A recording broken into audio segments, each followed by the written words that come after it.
Seja bem-vinda.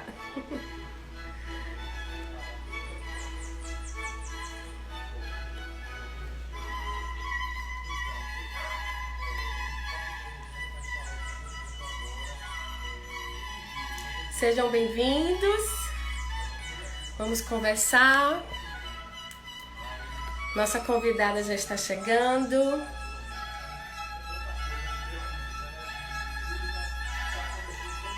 Olá. Quantas pessoas.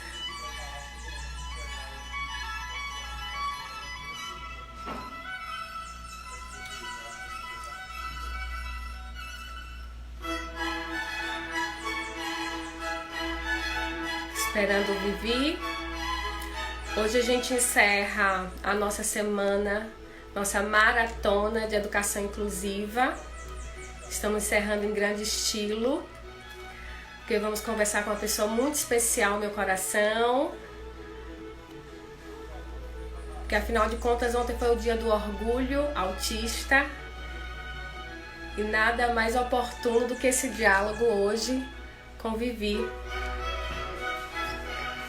Guardando ela chegar.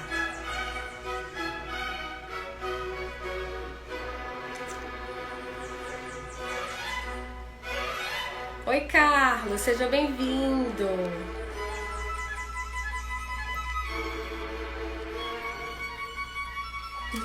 Obrigada.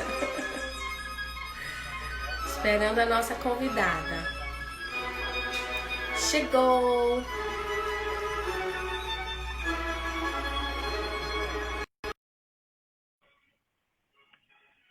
Bem-vinda, Vivi, ela está conectando. Oi!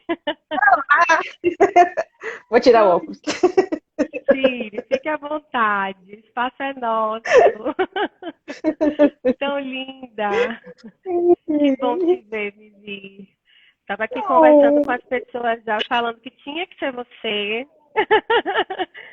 E falando também que foi um casamento muito oportuno, essa maratona de Instru Lives, acontecendo justamente a semana, com a temática da Semana da Educação Inclusiva, e essa semana justamente ontem, né, o Dia do Orgulho Autista, não é isso? Olá, Lucas e Noah! O pessoal está chegando, eu já estou cumprimentando. Oi, gente! Diga, meu bem. Bom É um ter prazer todos estar eles aqui, não é, Vi? Que a gente possa compartilhar com o maior número de pessoas esse momento numa época tão propícia, né? Porque como família, como profissionais, nessa pandemia o que a gente mais tem é ajudar as pessoas a passar por esse momento sem deixar de ter esse olhar com as crianças, sem deixar de desenvolvê-las, né? E principalmente nossos queridos autistas. Ai, ela já começou bem, tá vendo? Olha o esquente. Que linda. Muito bom, Vivi, é isso mesmo. Então vamos começar, né? A gente já tem um número legal de pessoas. Tem um monte de fã aqui seu, viu? Já dizendo aqui um monte de carinho. Que amam você. Que legal. Então, gente, primeiro, Vivi, seja muito bem-vinda ao Espaço Instruidamente. Esse espaço foi criado para cuidar de pessoas, né? Para instruir, para andar junto, para acolher. E nós estamos aqui para alcançar o maior número de pessoas. E você é uma das nossas convidadas que nos trazem assim, muita alegria ao nosso coração. Então, muito obrigada por você fazer parte. Quero dizer a vocês que Vivi foi minha colega na pós. Depois a gente se aproximou um pouco mais. As duas são pedagogas, têm uma história com a educação muito próxima. A gente acabou tendo amigos em comum, né, no universo da educação. Então, assim, é uma pessoa que eu admiro muito. E eu quero mais uma vez aqui, Vivi, dizer assim que eu estou muito feliz por ter você aqui conosco hoje, viu? Agora você fica à vontade para se apresentar, para falar um pouquinho sobre o seu trabalho, falar um pouquinho sobre você para aquelas pessoas que não te conhecem, porque aqui tem muita gente que te conhece já, mas tem muita gente ainda que precisa te conhecer, tá bom? Bom, vou me apresentar, né? Eu sou Viviane Abeus em Soledade, né? E, assim, como é que as coisas começaram para mim? Hoje eu sou, né, especialista em neuropsicologia, eu sou psicopedagoga, eu sou pedagoga e eu faço análise de avaliação de rastreio de screener. Mas eu nem sempre foi assim, né? Isso veio como uma segunda formação, porque antes disso eu continuava sendo Viviane, mas eu era administradora de empresas, com MBA em finanças, com MBA em recursos humanos, especialização em administração. Eu tinha toda uma carreira diferente, né? E assim, como é que houve essa mudança? Foi uma mudança de alma, né? Foi um encontro, na verdade. E esse encontro não seria possível sem o nascimento diagnóstico de meu filho. Porque a partir desse diagnóstico, né, houve uma transformação, uma ressignificação de sonhos. Porque ele fez que eu descobrisse em mim um talento, uma vocação. E essa experiência que a gente teve juntos ao longo de 15 anos fez nascer para mim a vontade de compartilhar esse aprendizado e poder estar ajudando outras crianças dentro do espectro, né?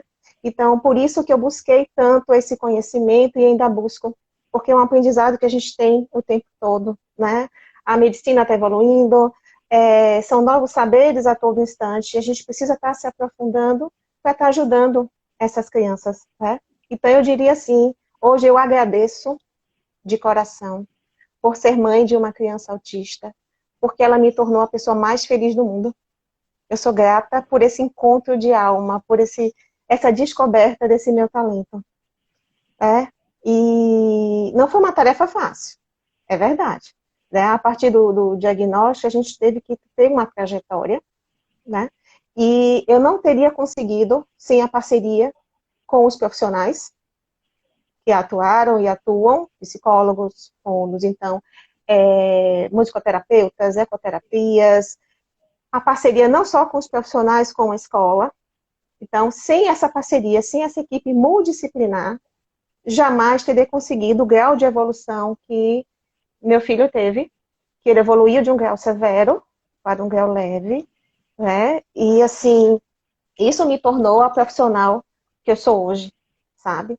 Então, é preciso ter muita sensibilidade e afetividade para estar lidando com todas essas questões.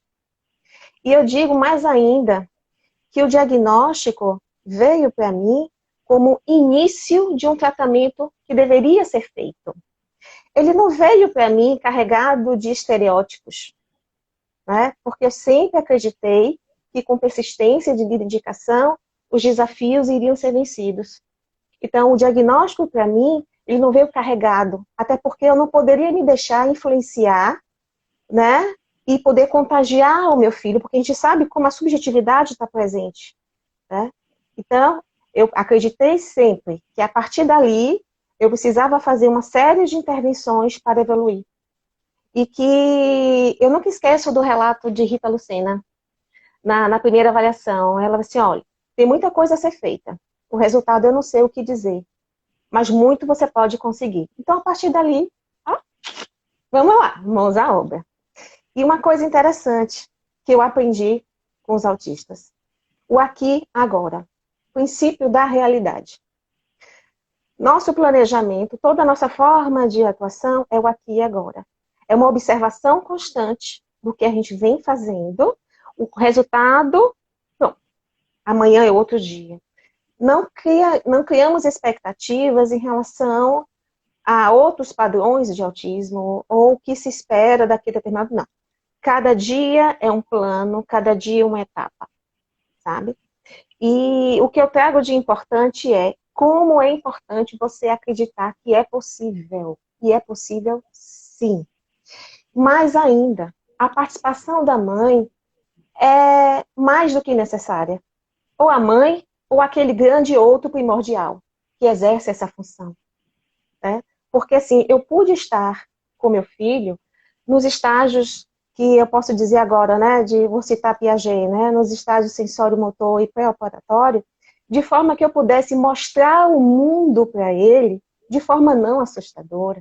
Porque nós sabemos que os autistas, eles têm uma hipersensibilidade sensorial, né? Então, eles reagem ao mundo de uma forma muito intuitiva, funcionou o cérebro reptiliano, né, de instintivamente, de defesa. Então, qual era a minha principal função como mãe, além de deixá-lo feliz e em desenvolvimento? Era garantir que esse mundo não fosse assustador. Como fazer isso? Né? É carregar de afetividade, ludicidade, a rotina, o cotidiano do dia a dia. Porque o mundo ele tem cores, o mundo tem sabores, o mundo de brincadeiras. Então, eu transformava atividades do cotidiano em atividades recreativas para permitir a interação dele, para que ele pudesse se apropriar do mundo.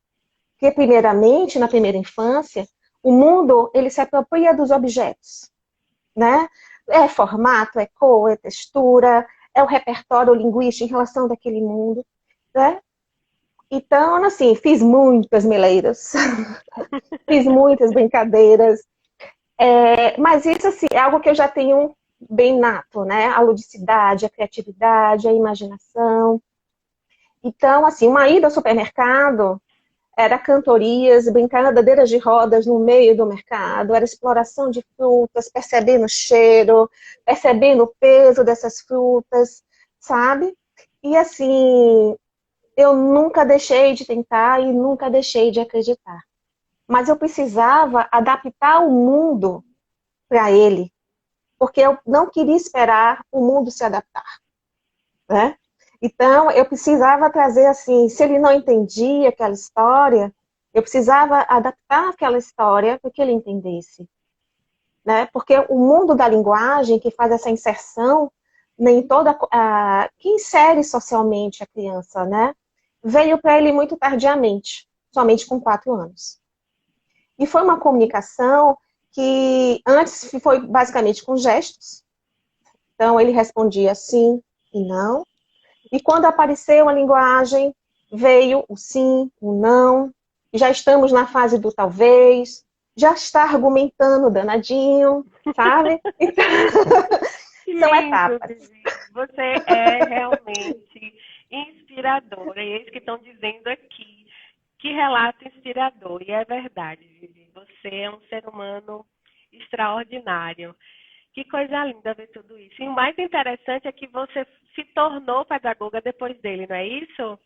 Sim, Se sim. tornou especialista depois dele. Então, assim, Sim. esse seu desejo, ele já estava dentro de você, né? Essa questão do cuidado, da interação, da ludicidade, ele já existia dentro de você.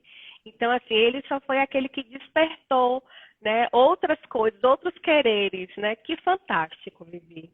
E eu queria saber exatamente, assim, se for possível, quando foi que vocês buscaram ajuda? Quando foi que você começou a perceber a diferença no Bom, vamos desenvolvimento lá. dele? Ele era uma criança, assim, muito quietinha, né? Ele não apresentou balbucia. Então, a linguagem foi o que chamou inicialmente a atenção, né? Mas, assim, comportamentalmente, o meu parâmetro de comparação estava deturpado porque meu primeiro filho era virado. Começou tudo muito precocemente, sabe? Andou com 11 Entendo. meses, já falava com 1 ano, já falava tudo. Então, assim, no segundo filho, você não, ele é quietinho, né? Ele ficava assim, ele tinha um olhar mais paradinho, mais absorto. Aí eu, puxou a mamãe, vai ser dispersa e criativa igual a mamãe. Tá? Então, assim, eu não observava, eu não tinha. Eu não sabia.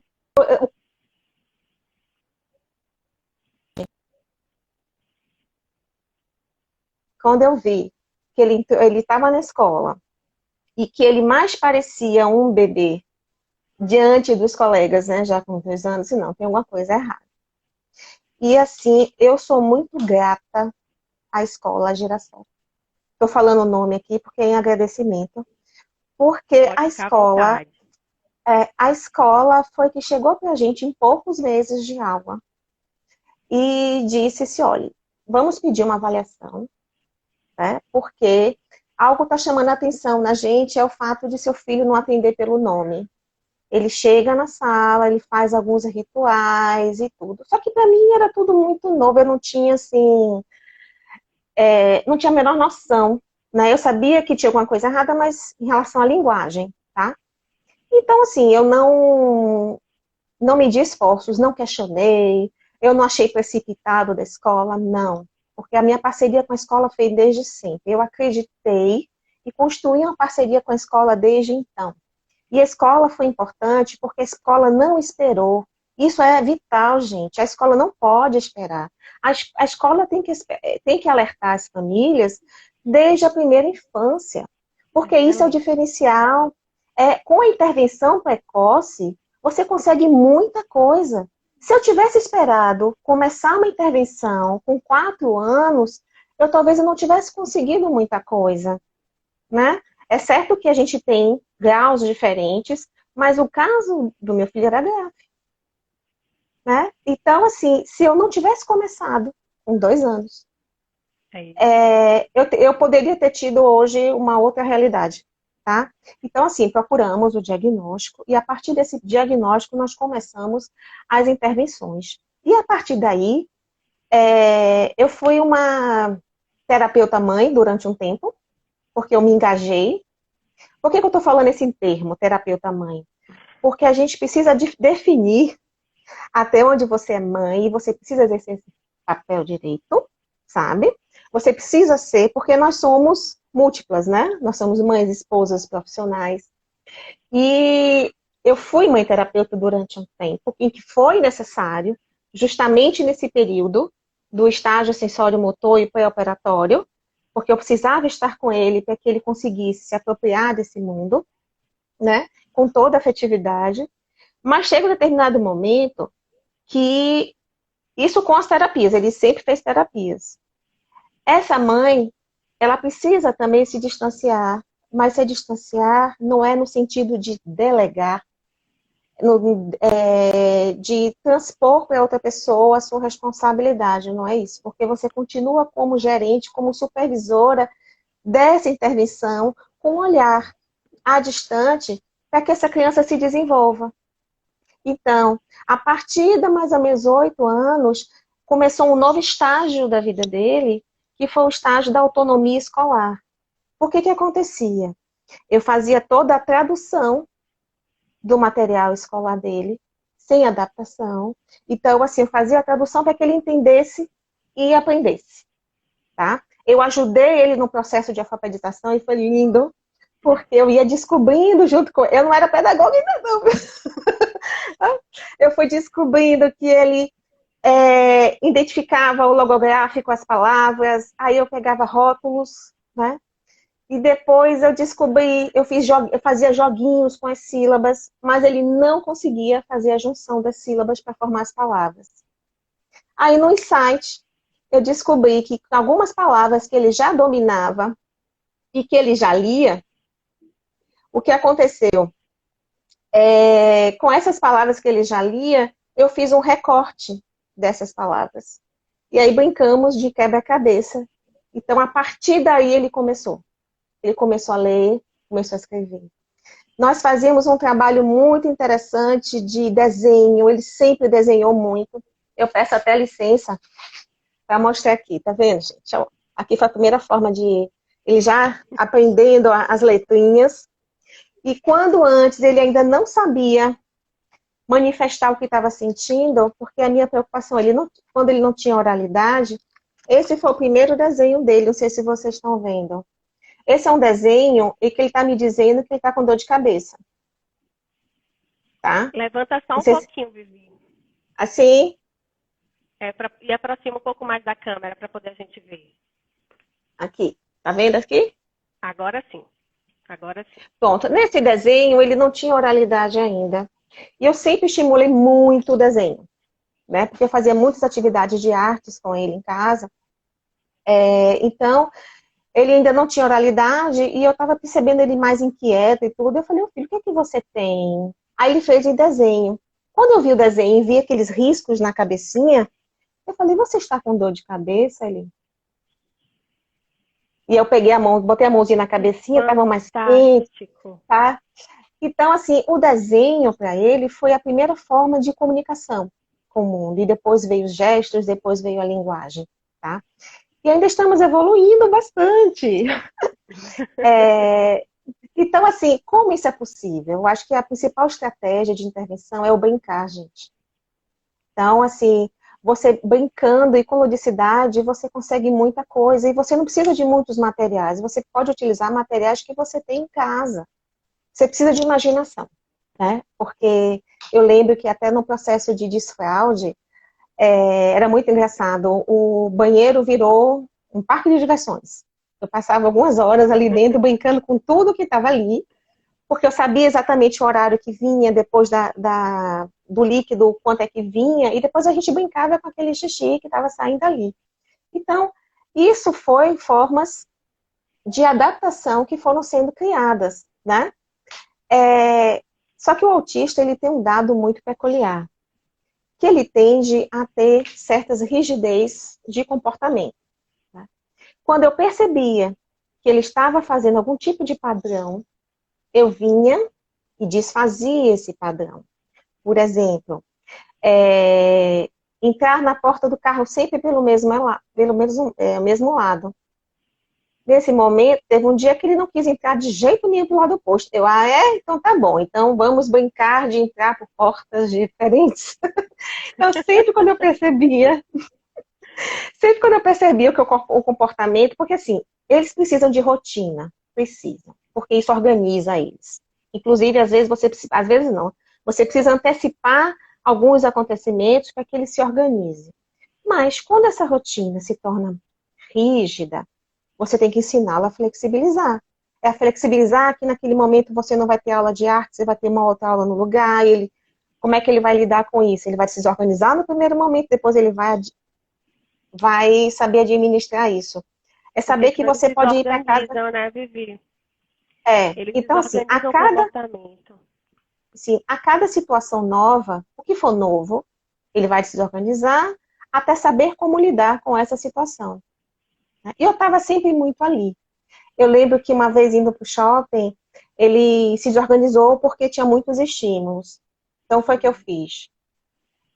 Eu passei a ir para os shoppings em horários mais vazios, mas eu não deixei de ir para o shopping. Eu dei doses homeopáticas de shopping para que ele pudesse se acostumar com esses estímulos. E assim eu fiz com tudo na minha vida em relação a ele. Eu gosto muito da vida, o que é que ela tem. Gosto de brincar, gosto de passear. Então, isso é uma característica minha e eu queria dar isso para ele, né? Porque a vida é maravilhosa, né? Então, assim, se são os passeios, se são os restaurantes, se são as viagens. Gente, eu fiz várias trilhas. E eram trilhas que eu colocava ele aqui, e vamos lá, chovendo, fazendo sol, andando em cima de pedrinhas. E hoje ele é meu companheiro de cachoeira, né? Então, o que eu estou querendo dizer com isso se você acostuma, se você dá doses em que ele possa suportar, porque vai ter momentos que ele vai sentir dor, vai ter momentos que ele vai sentir medo. Você precisa conhecer muito o temperamento do seu filho para que você administre isso, tá?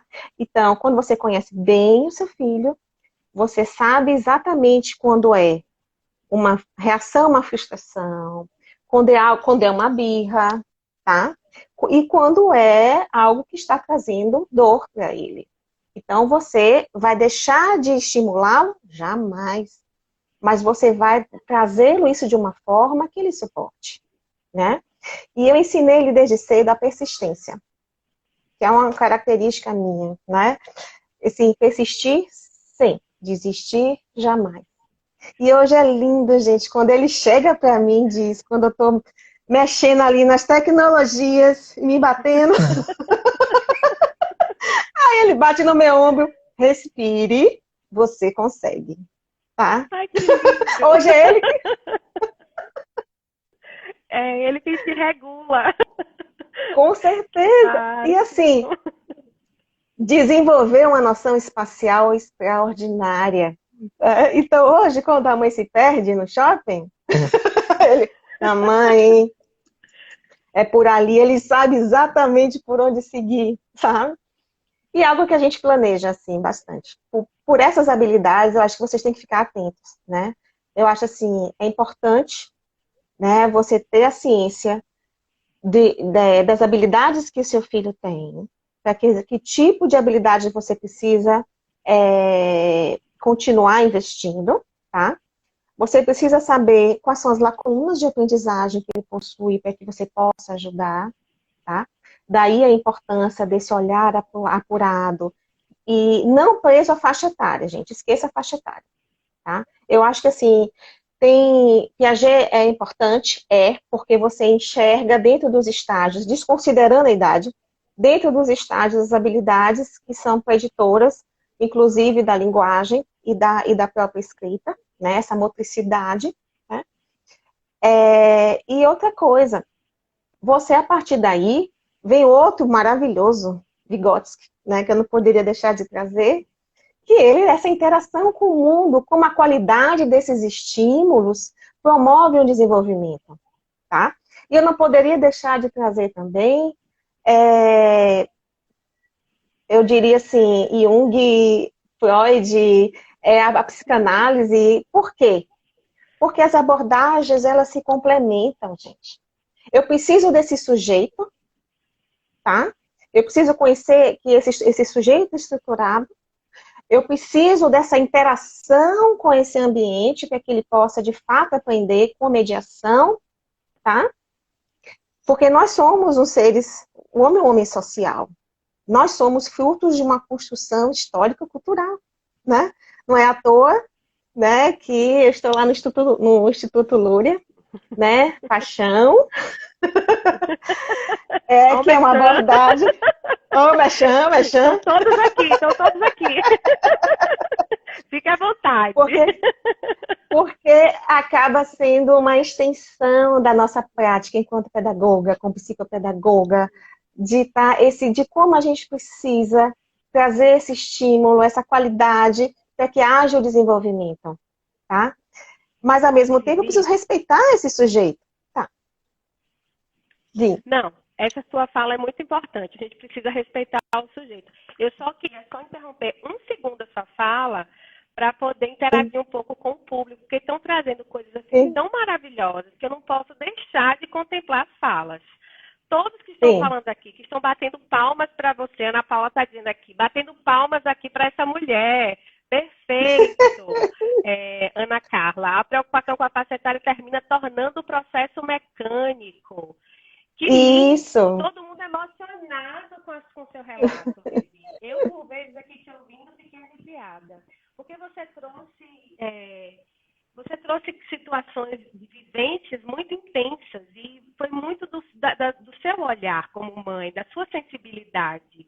Né? Depois foi que essa profissional ela chegou, mas a princípio a sensibilidade, é o que é você. E isso torna tudo ainda mais especial. Sol está dizendo que você é especial e ele não podia ter outra mãe. Que lindo! Tem que ser você. Que lindo. Gente, muitos relatos. Eu não posso ler todos, porque passaram muitos aqui. Mas eu quero agradecer a contribuição de vocês. Podem colocar aí, ela está lendo aos pouquinhos. Enquanto eu estou falando, ela está lendo também. Peraí, viu? Então, pode continuar. Foi botar o óculos. Mas eu gostaria só de fazer um link com a última live, com a live de Caio, porque Caio trouxe muito fortemente a importância da rotina e a importância do brincar. E você traz isso também no seu discurso para uma criança atípica. Ele trouxe na perspectiva da criança atípica, mas observe o quanto que essas questões elas são importantes para qualquer criança, né? Sendo ela atípica ou típica, enfim. Então, assim, só marca o quanto que essas questões são necessárias e urgentes, não é, Vivi? Vivi, fale um pouco aí como foi esse processo de estimulação, já que nós estamos falando do brincar. Eu sei que muito foi do que você construiu, né? Mas, assim, eu sei que também teve parcerias com profissionais, mas como foi que isso tudo se deu? Bom, bora lá. A intervenção com o brincar é excepcional. É através do brincar que você ganha a subjetividade da criança, a criança se mostra, você faz jogo de papéis, você trabalha repertório. Então, assim, a forma como eu tinha de entretê-lo, porque, assim, a criança autista, quando ela fica, eu vou dizer, vou usar esse termo, muito desocupada, ela entra em estereotipia, ela entra no mundo dela. E eu trazia ela para o meu mundo, o nosso mundo, né, através da brincadeira. Então, desde sempre, eu fazia muitas leituras com ele. Mas era um tipo de leitura, vou mostrar aqui para vocês, uma leitura de imagens. Então, eu inventava histórias. Então, por exemplo, são livrinhos que tem mais imagens do que e assim, e tem adesivos que você vai colando e você vai construindo a história ali com a criança.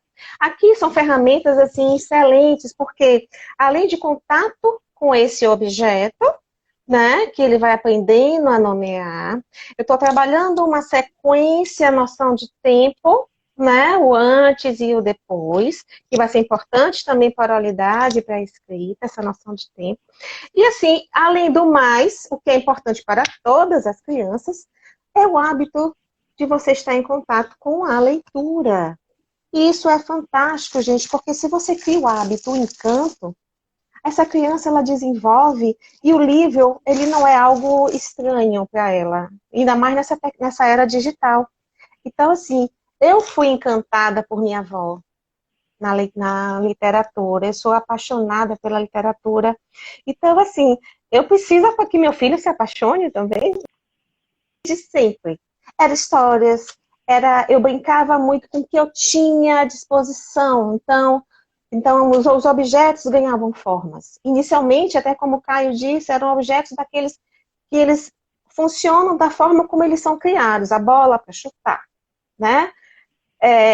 Mas de outra forma eu criava situações e criava cenários com aqueles objetos, para que ele pudesse ampliar um pouco mais, né, essa abstração e tal.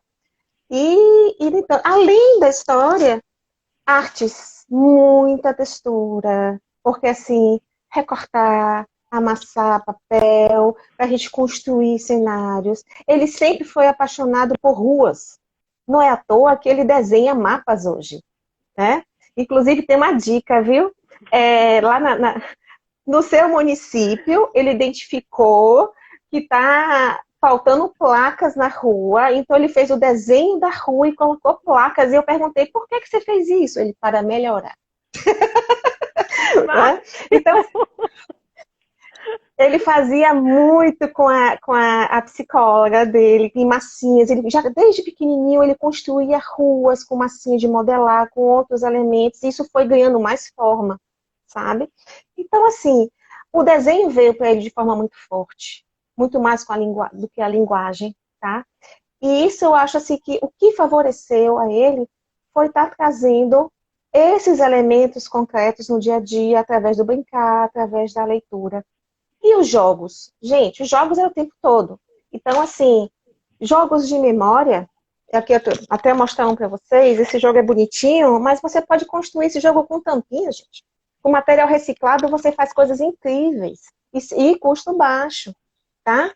Maravilhas com canudo, que com ressalvas à poluição ambiental, mas assim, a gente consegue fazer vários jogos com canudo, com palito de picolé, com garrafa PET, né? E transforma aquilo em arte junto com a criança, tá? Porque você ainda transforma o objeto, tá? Além disso, com adaptação, vou mostrar aqui um outro jogo, que é um jogo também que ele adora, e que muitos dos jogos que eu tenho hoje na clínica vieram dele, viu? Porque eu jogava tanto com ele, e inclusive me ensinou, foi meu primeiro mestre, viu?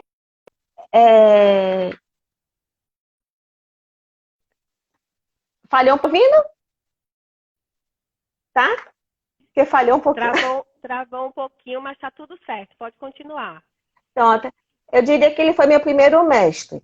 Depois eu ressalvo aí para Caio, Jamile, Elise, que me ensinaram bastante. Mas ele foi meu primeiro mestre. E esse é um joguinho que eu jogo até hoje com os meninos na clínica. Porque os meninos adoram o robozinho mexendo, sabe? Eu tinha muito jogo de palavras, jogo de sílabas. Eu sempre trabalhei muito letramento para ele, desde os 2 anos. Mas o que eu quero considerar aqui, num certo momento pontuaram, mas não é cedo. Assim, olha, para o autista nada é cedo. Tudo é constante e com muita persistência. Só que eu tive o cuidado de que eu não ofereci só letras e números. Eu tive de ter todo um aparato, porque eu sabia da necessidade, né, de como ele precisava assimilar todo, com brincadeiras com gelatina, faz massa de modelar caseira, pinturas. O único cuidado que eu tinha era de botar uma toalha no chão e vamos pintar. Né? E realmente, assim, quando eu vejo hoje como ele se tornou uma criança extremamente organizada, com a motricidade fina bem desenvolvida, né? Como a educação infantil é importante no desenvolvimento de qualquer criança, gente. E olha só como a música também é importante, sabe? Porque, assim, além de todo o desenvolvimento que essa música traz, ela faz parte do repertório infantil que, infelizmente, na educação, no fundamental, se deixa de fazer. E aí eu trago o recorte para essa pandemia, né? Que, assim, Perfeito. nessa Eu pedir pandemia... você para inserir também um pouco a fala sobre esse contexto de pandemia, né? É, Porque isso também na para ele é pandemia... algo muito difícil de lidar. Sim, então, assim, nessa pandemia, o que a gente precisa ter? Houve uma mudança de cenário, a escola presencial para a escola online. Então, você precisa adaptar, não só as famílias precisam se ajustar a esse novo panorama, mas as crianças, independente delas serem autistas ou não. A criança autista, mais do que nunca, ela vai precisar de uma rotina e de alguém que faça essa mediação em casa com ela. Porque se na escola você tinha um mediador, né? Do outro lado, você vai precisar ter o mediador do outro lado da tela, na escola, e o mediador em casa. Aí vamos entrar em vários desafios que essa pandemia está trazendo, né? Primeiro, essa família tem disponibilidade de estar fazendo... Eu não estou falando de interesse, afetividade, estou falando de disponibilidade porque muitas famílias não estão em home office, muitas famílias continuaram trabalhando. E como fazer essa assistência em casa? Um outro desafio é com a tecnologia, né? Então, assim, esses autistas estavam preparados para essa tecnologia agora? Os pais estavam preparados para essa tecnologia da forma como foi inserida, que é novidade para todo mundo, não tem receita de bolo, né? A pandemia, vou pegar emprestado a frase de Larissa Ornelas, a pandemia ela é democrática, atingiu a todo mundo. Não tem raça, não tem, não tem sexo, não tem religião, não tem nada.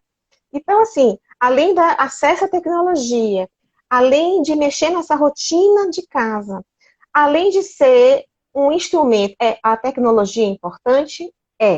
Mas você precisa ter um cuidado muito grande, porque esse uso de telas hiperexcita nossos autistas, tá? A exposição de tela deixa esse cérebro hiperexcitado que vai trazer ansiedade, irritabilidade, vai aumentar a dispersão, vai aumentar a insônia. E como a gente vai fazer? Gente, o caminho é flexibilizar e parceria, tá? Então, assim, se a criança precisa da tela para interagir, e a tela é uma importante ferramenta de intervenção pedagógica, terapêutica, escolar, vamos dosar esse uso dessa tela, tá? Para que essa tela não prejudique o sono, não deixe irritado, e mais do que na hora, vamos apresentar o livro para ele novamente. É uma grande oportunidade para as famílias se aproximarem de seus filhos, porque eu já tenho relatos de famílias que estão se descobrindo na pandemia, fazendo coisas que elas não faziam antes, de sentar junto com o filho para ler um livro, de sentar junto com o filho para fazer um jogo, tá? Então, essa reaproximação parental é necessária E é algo que vem acontecendo com algumas famílias, tá? Um outro detalhe, além dessa questão da tecnologia, você não vai conseguir avanço se você não tiver uma parceria com a escola.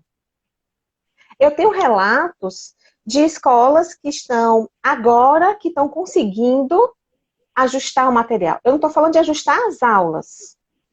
As aulas já eram um desafio presencialmente, quanto mais agora online. Mas as atividades e as avaliações está se começando a se adaptar agora, algumas escolas. Outras já conseguiram fazer isso há mais tempo, inclusive disponibilizando com as famílias uma outra sala virtual, para que a criança pudesse tirar dúvida com o professor e fazer isso diferente com outros alunos especiais.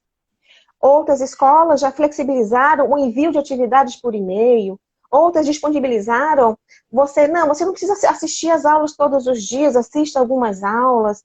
Mas essa flexibilização acontece quando há parceria família e escola, que é excepcional. Eu sou muito feliz com a parceria da escola que eu tenho. É fundamental, né? E é uma parceria que não vai ocorrer pela imposição da lei.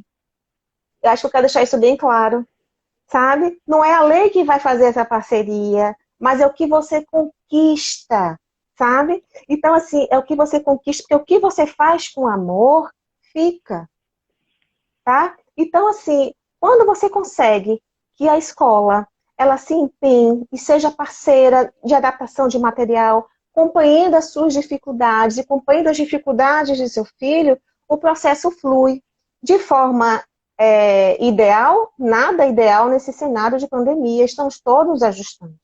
Os professores estão tendo também problemas com acesso à tecnologia, ministrar aulas que são muito mais cansativas, online, você perde essa interação, tá?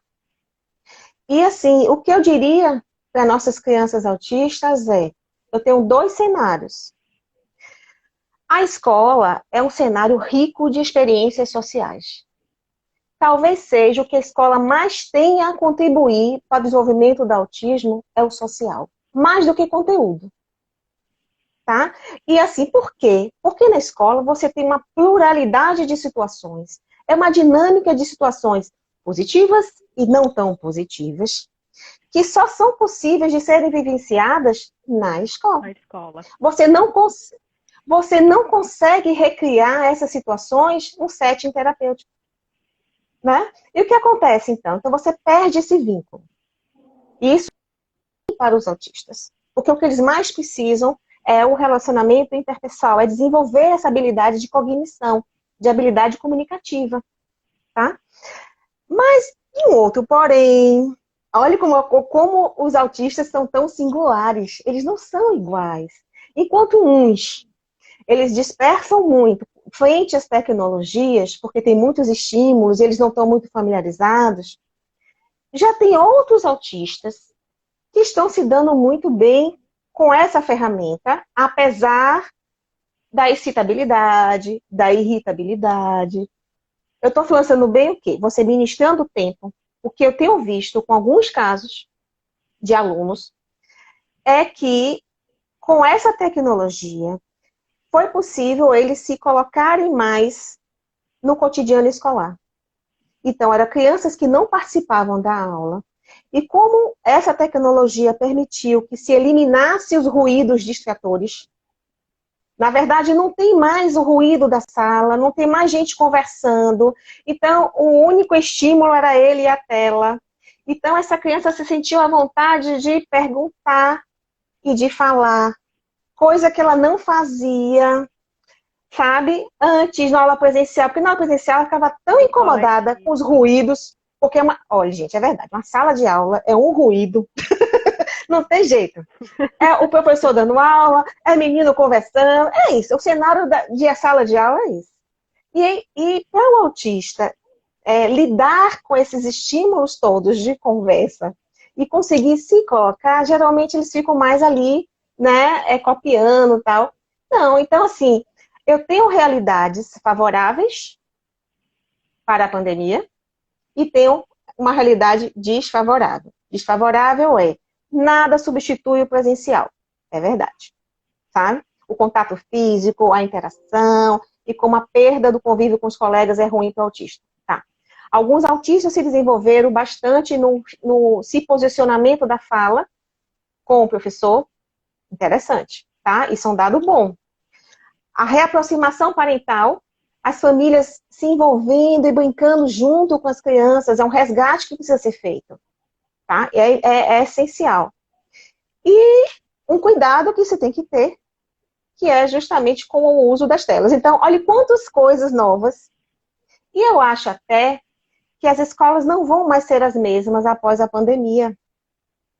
Porque eu acho que elas vão incorporar essas aulas online de alguma forma no seu currículo. A gente vai ter que se adaptar a isso, sabe?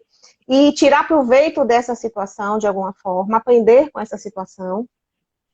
E também é o seguinte, essa ressignificação, essa reinvenção das aulas, ela traz também um cenário de desafio, tá? Do querer voltar para a sala. Alguns alunos, olha, eu nunca imaginei que eu fosse dizer isso, mas eu estou com saudade da escola. Esse relato que eu estou falando é da escola privada. Quando a gente entra na escola pública e falando mais assim de classes sociais menos favorecidas, a gente entra numa outra realidade que a gente precisa, inclusive, nos unir para poder ajudar essas pessoas no acesso à educação e no acesso à tecnologia para lidar com a pandemia. Tá? E assim, o que eu tenho de dizer em relação à escola é parceria sempre. E com amor você constrói escadas. Tá? E então, assim,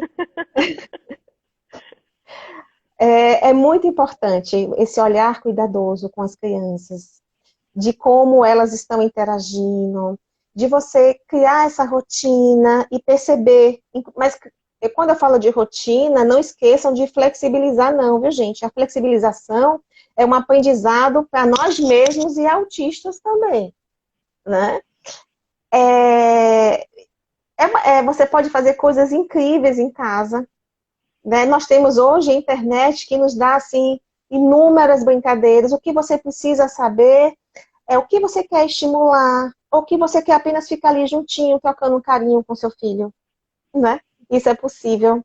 Mas é um cenário de desafios, mas que sem essa união dos profissionais com a família e escola, a gente não consegue, tá? Então, eu acho que para o próximo cenário, a gente tem que continuar essa parceria para poder continuar esse desenvolvimento. A Islan está dizendo aqui, eu sou professora de escola pública e estou morrendo de saudade dos meus alunos. Umas bênçãos. Jade está dizendo aqui, o amor move o mundo.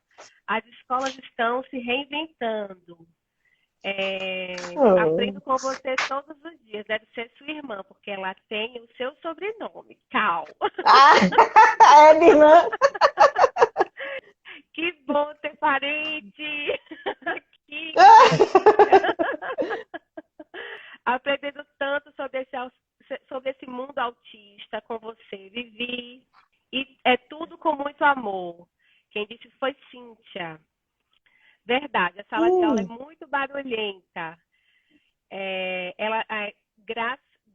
Graciane está dizendo aqui, essa colocação que você fez sobre as relações interpessoais na escola foi perfeita.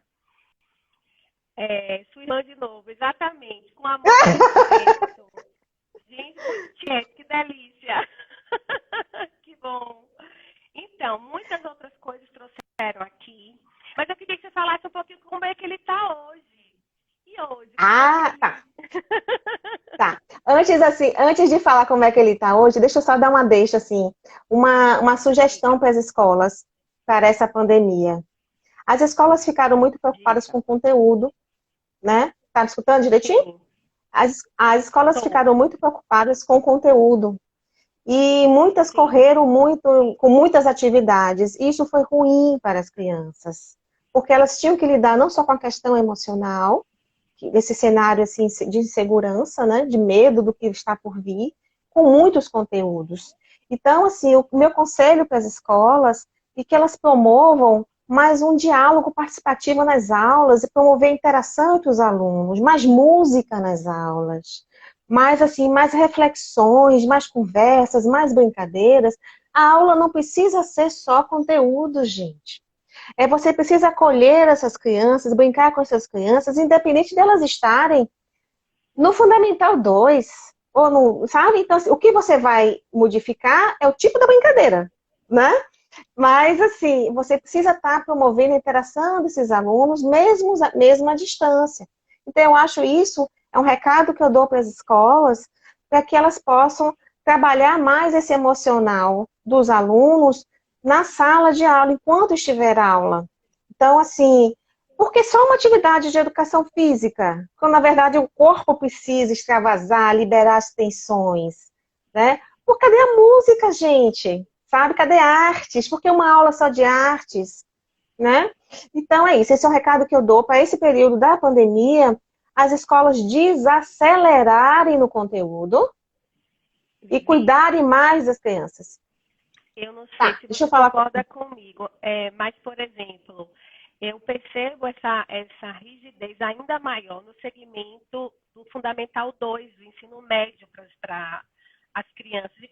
E os adolescentes com autismo, ainda para eles, se torna ainda mais difícil, não é? Porque esse segmento é um pouco mais conteudista, tem a questão da necessidade do cumprimento de um currículo. Eu não sei se você concorda comigo. Eu penso que talvez na educação básica, no segmento da educação infantil e do Fundamental 1, apesar da gente ter percebido esse aumento significativo, essa necessidade do conteúdo por parte das escolas, hoje as escolas estão flexibilizando mais, estão ajustando mais essa questão. O que é que você me diz com relação a Nando? Bom, em relação à escola, de uma forma geral, em relação à educação infantil, inclusive, infelizmente, está se iniciando uma desenfreada corrida ao conteúdo e estão tirando atividades como música, artes. Isso me deixa muito triste como mãe e como profissional, de que a gente perde muito tempo com atividades de conteúdo, quando na verdade a gente deveria estar fazendo atividades recreativas, de brincadeira, para que essa criança se aproprie desse mundo de uma outra forma, para que ela tenha um lugar como protagonista da educação, para que ela possa descobrir. E naquele cronograma mapeado, sequencial de aulas, a gente não consegue desenvolver o espírito criativo e investigador do aluno. Né? A gente precisa de tempo para que a criança explore o espaço.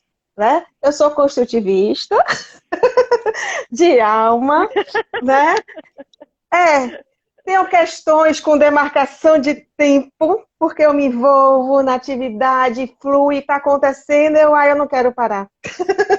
A criança está ali descobrindo, eu tenho que passar para outra atividade, isso me mata. Tá? E não precisa. Então, assim, não precisa. Tá? Então, assim, eu tenho muita saudade da sala de aula, mas eu precisei focar um pouco mais na clínica e em meu filho. E eu diria hoje, como é que está meu filho?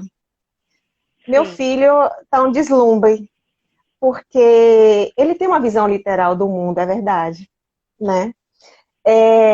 Mas é tão engraçado como ele está aprendendo a argumentar e discutir, como ele aprendeu a dizer o que ele queria, o que ele não queria, e a gente negocia. Eu pergunto, você quer que eu lhe ajude? Ele não precisa. Sabe? Autonomia. Eu fico pedindo, faz aquele desenho para mim, e ele tá lá desenhando o mapa de Laura de Freitas, colocando placas, porque ele adora, gente. Eu penso assim, se ele quiser ser artista, ele vai ser um artista, ele vai ser o que ele quiser ser, o importante é ele ser feliz, né? Mas essa habilidade de desenho a gente vem explorando no sentido, sim, ele faz robótica na escola, a gente pensa aprofundar o ensino da língua portuguesa de uma forma mais sistemática, porque ele ainda tem uma dificuldade na estruturação de ideias para a escrita, principalmente. A oralidade dele se desenvolveu fantasticamente. Eu acho assim, eu sou grata, como eu sempre disse, minha atuação não foi sozinha. Eu fui uma parceira que contribuí com o trabalho de fonos, né? Hoje ele está com Cláudia, ele já foi de Tayane, ele, assim, pessoas maravilhosas. Então, ele precisa dessa habilidade ainda a ser conquistada, né? A memória dele, gente, eu preciso que ele passe um pouquinho para a minha, tá? Porque a memória de trabalho dele, a memória é muito melhor que a minha. Noção espacial, então, gente, nem se fala, tá? E aí ele vai me ensinando e eu vou ensinando um pouco a minha criatividade, né? Não é à toa que ele diz que eu sou uma mãe divertida. Que maravilha! Que sorte dele! Bom, assim, hoje o que eu tenho assim de maior trunfo, maior ganho com o Nando é autonomia. Porque foi algo conquistado. Foi difícil para mim deixar que ele fizesse as atividades sozinho. Assim, eu estava sempre ali ajudando, explicando, e eu fui me distanciando porque era preciso ele conquistar essa segurança. E aconteceu um dado na escola que foi marcante, que as atividades para ele, durante muito tempo, não eram adaptadas. Eu fazia adaptação em casa, na explicação e tal, mas não eram adaptadas. E a escola me veio com a possibilidade de adaptação. E eu reagi.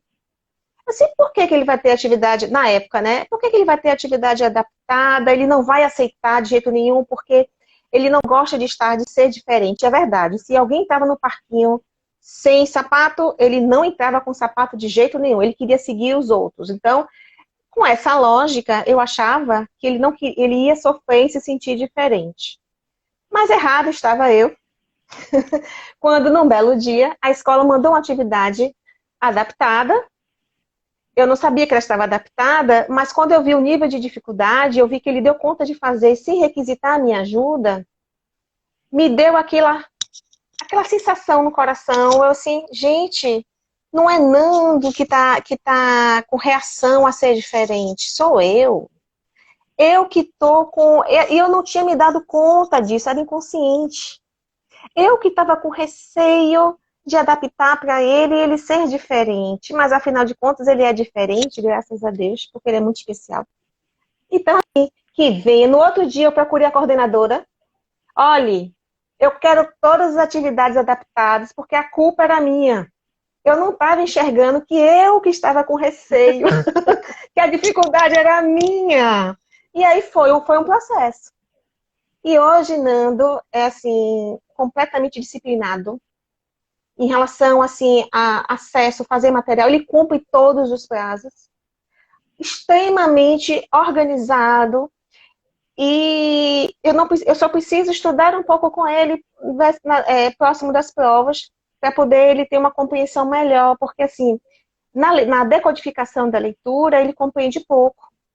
Porque além que o autismo não vem sozinho, né, gente? O autismo tem um DEPAC ainda, que é o Estudo do Processamento Auditivo Central, e que traz essa dificuldade de compreensão, seja no discurso, também seja ele lê em voz alta, ele tem dificuldade de compreender o que ele está lendo, então às vezes eu preciso, assim, perto da prova, explicar a ele o conteúdo, mas ele faz tranquilo, gente, com autonomia. Então isso para mim, olha, assim, ó, que bom! E hoje eu mantenho com a escola uma sensação, assim, nem sensação, é assim, olha, a gente vem conversando sempre do nível de adaptações, porque para mim o mais importante hoje é manter essa autonomia. Porque, assim, ele vai precisar, ele vai precisar viver sem a mãe, sem a família. E nós fazemos um trabalho de aproximação com o cotidiano além da escola. Então, se ele vai na padaria, ele fala com todo mundo, bom dia, boa tarde, ele vai e compra o pão. Ele vai para a academia, então na academia ele tem um instrutor que fica com ele, então todo mundo já conhece Nando. E é tudo aqui da redondeza. Por quê?